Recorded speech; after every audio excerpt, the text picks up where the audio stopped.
Little Summerland Mini 1700 front bed, rear bath. Just came in on trade here at Haylett RV of Coldwater, Michigan. Very familiar with a rig like this because we are a Summerland dealer. It's a member of the Springdale family, which is one of the best-selling series of trailers out there. I've always liked them because there's just never anything wrong with them. We just never had problems with them. Now, the outside of this thing needs a bath something fierce because we've had some just cruddy Midwestern weather around here the last couple days. And just as the folks were towing it around to trade it in, she got dirty, you know, but that's all stuff we can take care of. So don't judge a book by its cover in that regard. It's a basically new camper. I think it's like 2016 or something like that. Basically, the folks bought it, like camping, and said, hey, as long as we're going to do this, let's go bigger. And they swapped it out for a big 28-foot super slider here just yesterday at the time of this filming. Now, this would compare well against something like a 16 FQ Wolf Pup that we also sell here at the store. The big difference on these Summerland Minis compared to almost all of these single axle little mini campers is that this is a normal 8-foot wide box. This is not a narrow body small camper. That does mean it is slightly heavier. It is 3,120 pounds as opposed to like 2,900, but that extra 6 inches of body space in a little coach like this does make a heck of a difference. And like I said, all this crud, all that can be washed off. Don't worry too heavily about that.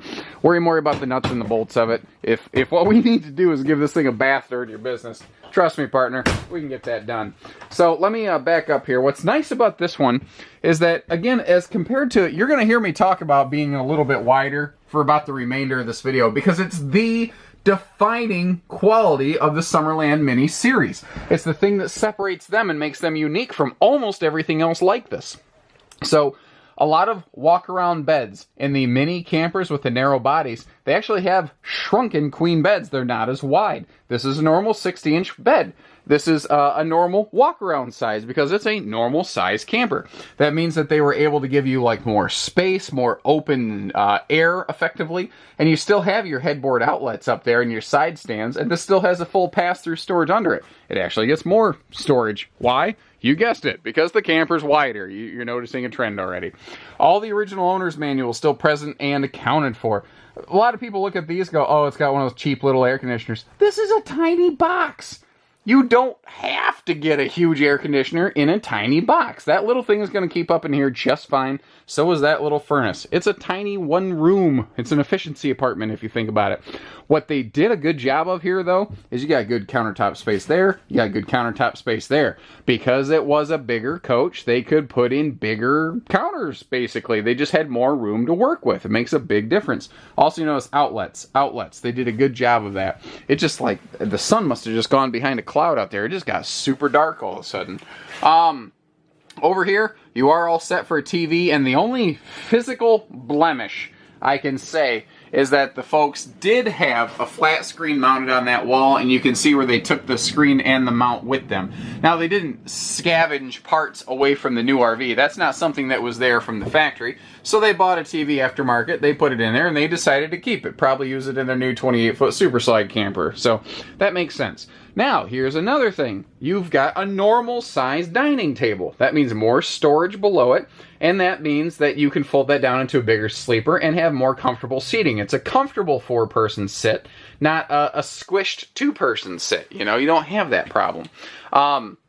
Rear bathroom here is fairly simple. But, I mean, what else would you expect? What is nice, though, again, being that wider body I keep talking about, they were able to put a huge chunk of cabinet space under that counter right there. And that also means that above it, you've got a huge counter space. So you've actually got some really nice place back here to, I don't know, set down a blow dryer or shaver or whatever. And as silly as it sounds, this actually includes a medicine cabinet, not just a mirror. That's a big deal. Little campers don't usually have that. You can look over here and see that they basically just didn't use the plumbing. I mean, the original stickers are still on the toilet. The shower is pristine. I don't believe this was really ever used back here. I think they went simple camping a couple times and said, "Yeah, honey, we could do this. Let's go bigger."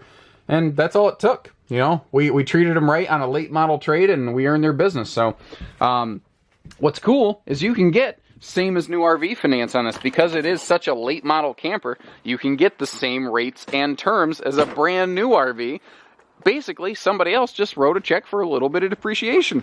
You win! Congratulations, guys. We look forward to meeting you. 800-256-5196, Haylett RV of Coldwater, Michigan. Take care, stay safe, have fun, and happy camping, everyone.